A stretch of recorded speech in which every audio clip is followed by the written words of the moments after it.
Hey, welcome. Thank you for coming to listen to the Lichen Sclerosus podcast. My name is Kathy, and this is our journal of learning about and living with lichen sclerosus. Each week, I either speak to someone or research an aspect of lichen sclerosus and bring you the information, so you don't have to go searching. Just like you, I have lichen sclerosus, and finding information was one of my biggest hurdles. So, here we are in the Lichen Sclerosus podcast.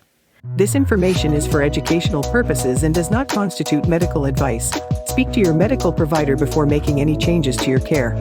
This week, I want to talk to you about anxiety. In particular, the anxiety that can come with going to the doctor. Whether it was the anxiety you had every time you went looking for a diagnosis, or the anxiety you have now when you go back either for a checkup or when you feel like something's just not right. So before we get into today's episode, I want to introduce you to this season's sponsor. Lichen Sclerosus podcast is now sponsored by the Lichen Sclerosus Support Network. LSSN is bringing so much information and new content around lichen sclerosus, not only educational information, but support as well. And as the season goes on, they're going to be bringing new podcasts, blogs, support groups. Lichen Sclerosus Support Network is built for us, by us, and I cannot wait to continue our partnership with them and everything they have in store for us. Definitely stick around to the end of the episode for more updates and information on what's coming in March. So recently, I was driving to the doctor, and as I was on the road, on the highway, my eyes started tearing up because while I was driving, all I can think about was, oh God, please don't let this doctor give me bad news. Please don't let them say the words that I don't even want to let my mind go to because they're so scary. And then I started envisioning what life would be like if the doctor gave me a worst case scenario. If the doctor said those words to me and now they were a reality and I had to deal with them, what would that entail? And thinking about that future is when I started getting teary-eyed. My body went cold. I could feel chills down my arms. I got like goosebumps, and I don't even remember focusing on the road. I was just in my own head with these fears and these anxieties. And looking back, I know I'm not alone in these feelings. Many of us feel this way every time we have to go see the doctor, every time it's time to get that 6-month checkup, that annual checkup, or we've called and made an emergency appointment because something's just not right. And I felt all of that fear, all of that anxiety, all of that worry. And just thinking about it, I feel it again. The worst part about this particular trip to the doctor is that it wasn't even for me. It was for my 8-year-old daughter, who for the last 3 weeks had been having pain on her vulva.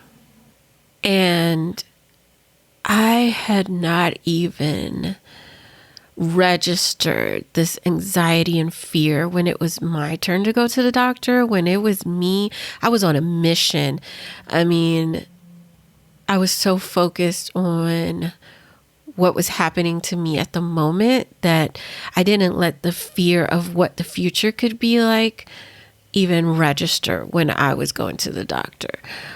But on this trip, to take my baby to see the doctor for her vulva, knowing what I know now, oh man, my heart hurt because I did not want my daughter to have to live with this disease. And feeling that fear, seeing that future broke my heart. It's bad enough for us as grown women to have to deal with this, but to give it to a child, to be a child and have to deal with not just the pain and the irritation, but as she get older and starts to understand more about sexual function and just everyday bodily function, and have to come to the grips that, yeah, I got to deal with this for the rest of my life. Seeing my daughter's future through that lens scared the shit out of me. And I have so much respect for every parent that has to take care of a child that has lichen sclerosus. I mean, really, any disease, any chronic illness, anything like that, I feel for them. But in this particular moment, I was thinking about my daughter and lichen sclerosus. And a third of the way through the trip, I caught myself. Because this appointment had already been rescheduled from the week prior. So I knew it was coming. I'd known that we were going to go to the doctor for at least 2 weeks. And I've been checking her vulva daily, and I hadn't seen any signs of LS. I mean, she was just experiencing pain. At the time, I didn't know that she was also experiencing itching. All I knew from what she had told me was that her vulva hurt. But a third of the way to the doctor's office, I made myself snap out of it because I had to be strong, not just for me, but for my daughter, because this was her first visit to a doctor where they were going to be invading her private space. And not only that, I had to be strong for me because I couldn't let myself spiral and then not be able to take care of the things that I needed to take care of when we got to the doctor. Asking the right questions, being present to hear what the doctor is saying and communicate to the doctor what my daughter couldn't. If I was in my head in anxiety and fear, then I wouldn't be able to do those things for her. And if you experience these anxieties and these fears when you are going to the doctor, think about, are you really present? Are you able to ask the questions that you had before you went in? Were you able to really listen to what they are telling you so that you can follow the information and the directions to a T, that you can ask follow-up questions, that you know what the plan is for your care? If you are so wrapped up in that fear, in that anxiety, in that worry, in that projecting to the future, there's no way you can be totally there. So what I want to do today is I want to give you some help, some solutions, some tips, some guides to help pull you out of that state, out of that anxiety, that fear, that worry, so that you can be present like you need to be at that doctor's office and advocate for yourself.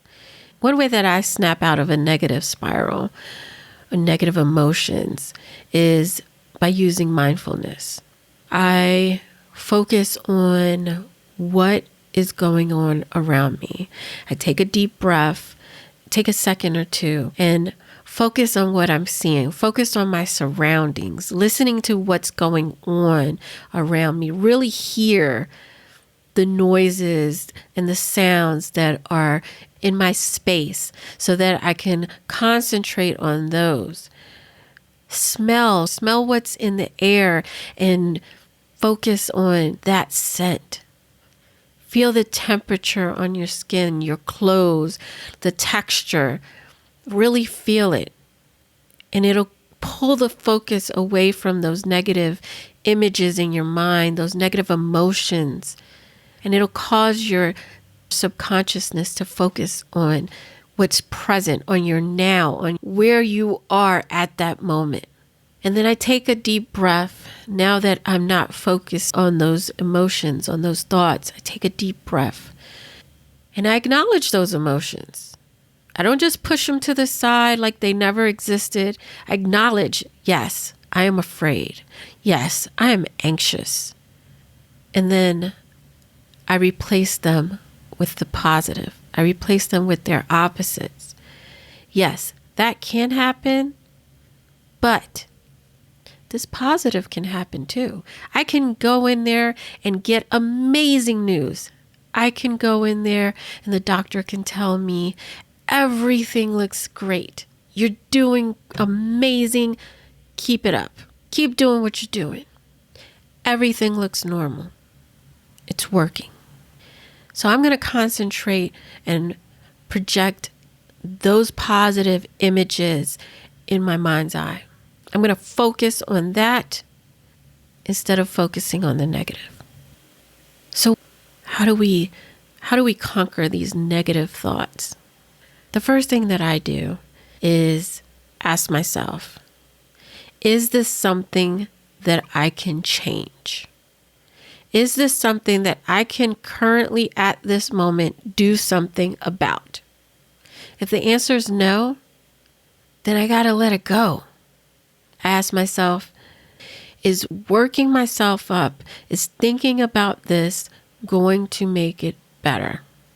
Am I going to be able to come up with a solution thinking about this issue?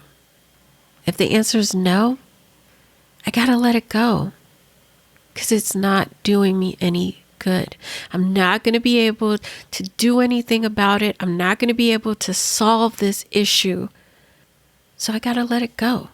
Next, I ask myself, am I focusing on the worst case scenario or am I focusing on reality?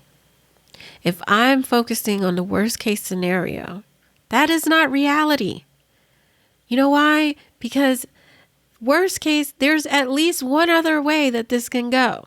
So why am I focusing on the worst case scenario? Why don't I focus on the best case scenario? Focus on the positive instead of the negative. The negative doesn't always have to come. But if I focus on the positive and plan for the negative, if it comes, then I'm in a much better place where I can deal with everything else that's going on around me until I have to deal with that negative. Because think about it. If I'm focusing on this negative all the time and then the outcome comes out positive, what the fuck was I focusing on the negative for? It's a waste of time. It is a waste of time. I've wasted that time, that energy, and that focus when I could have been thinking about the positive and been in a much better place overall. So what's the point? What is the point of focusing on the negative? There isn't one.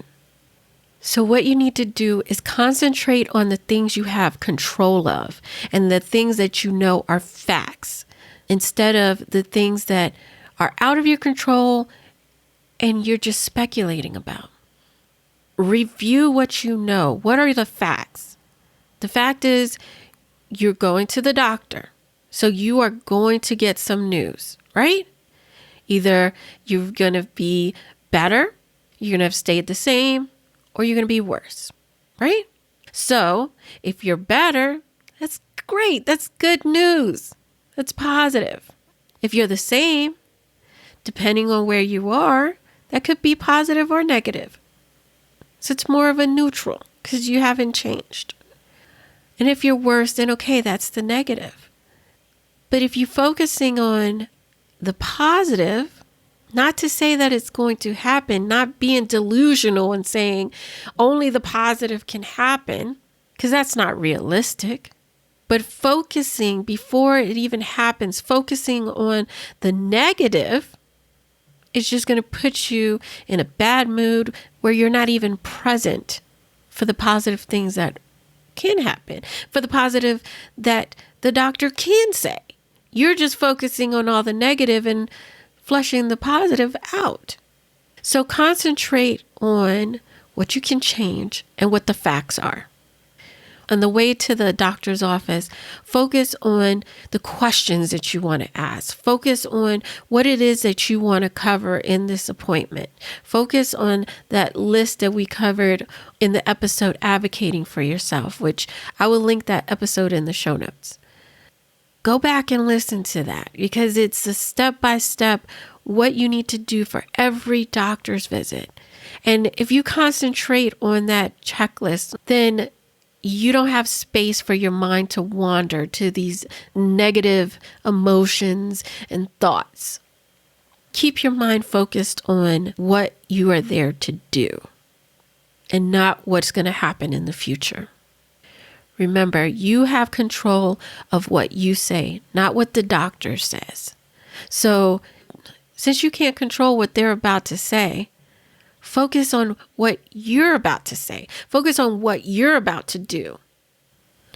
Like I said before, you want to hope for the best, plan for the worst. If you're following the checklist from the previous episode, you've already done that. You have your checklist. You know the questions that you're going to ask the doctor. You know what you're there for. You've done your research. You can have this intelligent conversation with your doctor and make them a partner in your care. You're going to be part of your treatment plan and decisions of what you're going to do. And you're going to make sure that if plan A doesn't work, you have a plan B. So worst case scenario, you have to go to plan B, but you're going to focus on plan A working. Okay. So to recap, when you're going to the doctors or thinking about when you have to go to the doctor and you start getting those negative emotions, those negative thoughts, use mindfulness to bring you out of that spiral. Take a deep breath. Focus on what you see around you. Listen to the sounds. Smell the scents that are in your surroundings. Feel the texture of the clothes on your skin, the temperature on your skin. Calm your mind. Take that focus away from those negative thoughts and emotions and bring them to the present where you are. And then acknowledge that you have those negative emotions and those negative thoughts. And then make a decision to focus on the opposite. Focus on the positive that could come out of it. Focus on a good outcome. But be prepared for that negative. Be mentally prepared that yes, this can happen. The negative can happen. Absolutely. And if it does, I will deal with it. But I'm not going to focus on that happening. I'm going to focus on the positive happening and deal with whatever outcome comes when that time comes. I want you to ask yourself a few questions to pull yourself away from those negative thoughts. Number one, can I change the outcome of this right now? Number two, will thinking about this or working myself up change anything about this situation for the better? Am I focusing on the worst case scenario? And if you can't change the outcome or make it better, and you're focusing on the worst case scenario, then you've got to concentrate on the things you have control of, on the facts. Focus on the present, the things that you can do at this moment. Review your questions. Review what you're going to be talking to the doctor about. Review your research in your mind so when you get into that doctor's office, you are fully focused, engaged, and you make yourself a partner in your care. So I was able to pull myself out of that spiral and be strong for my daughter. That was a hard hard doctor's appointment for many, many reasons.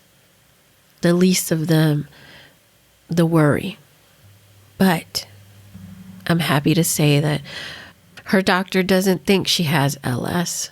She's pretty sure she has a bladder infection. And so she's on antibiotics and she's doing much better now.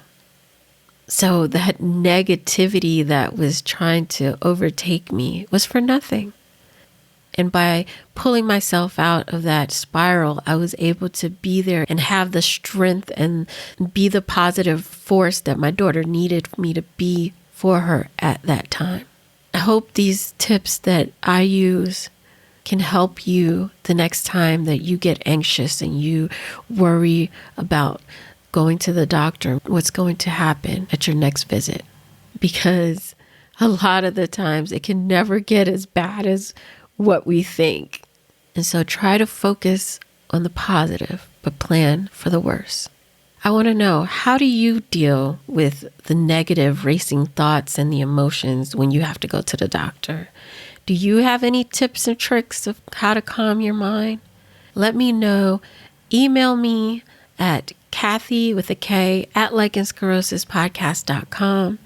DM me on Instagram or message me on Facebook and let me know what's your number one tip or trick to get out of those negative spirals. Or better yet, why don't you join us at the next Lichen Sclerosus Support virtual meetup and tell me what your tip or trick is. We meet every other Saturday from 2 to 4 and 7 to 9 p.m. Eastern Standard Time. This is our opportunity to share our diagnosis story, how we're treating, what's working for us, what's not working for us, and ask questions. And every Saturday that we meet, I learn so much.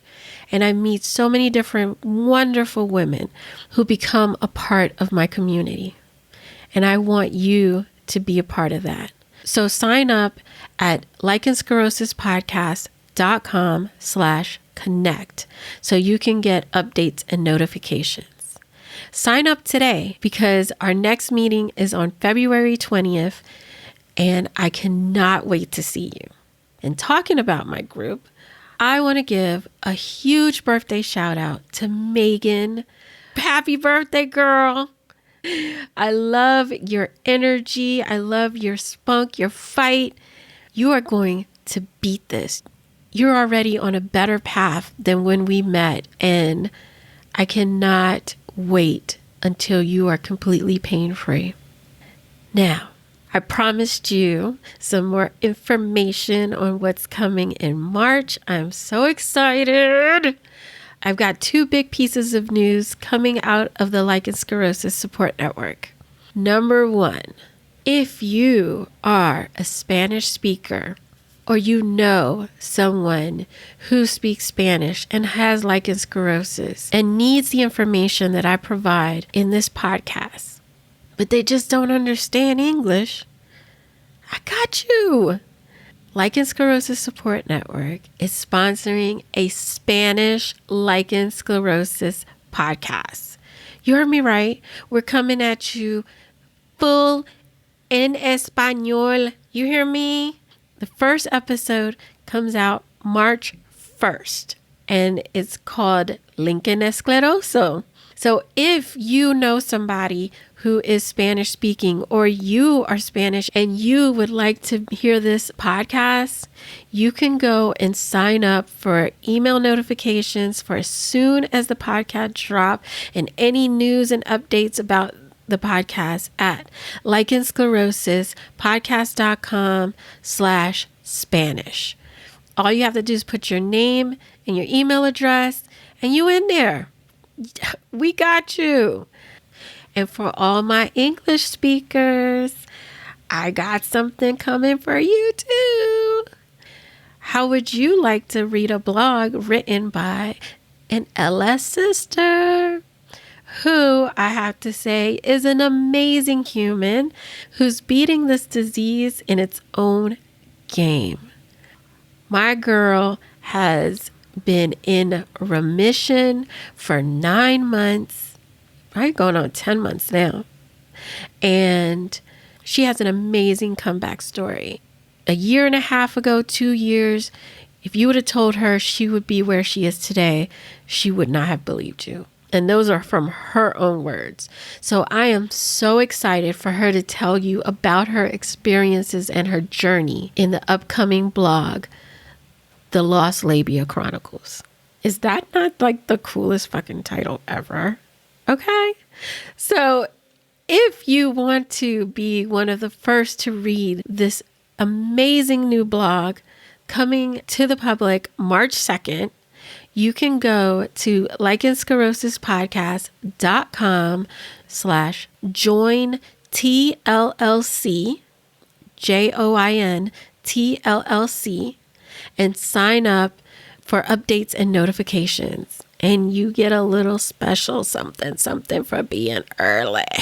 So don't miss out. I'm going to have all of the links to all of these new endeavors in the show notes. So head on over to lichensclerosuspodcast.com/appointment anxiety, and you will get all the 411. Okay. Make sure to follow Lichen Sclerosus Support Network, Linquen Escleroso, and the Lost Labia Chronicles on Instagram and Facebook. So that's a lot. I need y'all to go to lichensclerosuspodcast.com/appointment anxiety. Everything is going to be laid out beautifully for you right there. So you ain't even got to worry about it. Okay? So I will shut up now. I hope you have an amazing week, and I will talk to you next time.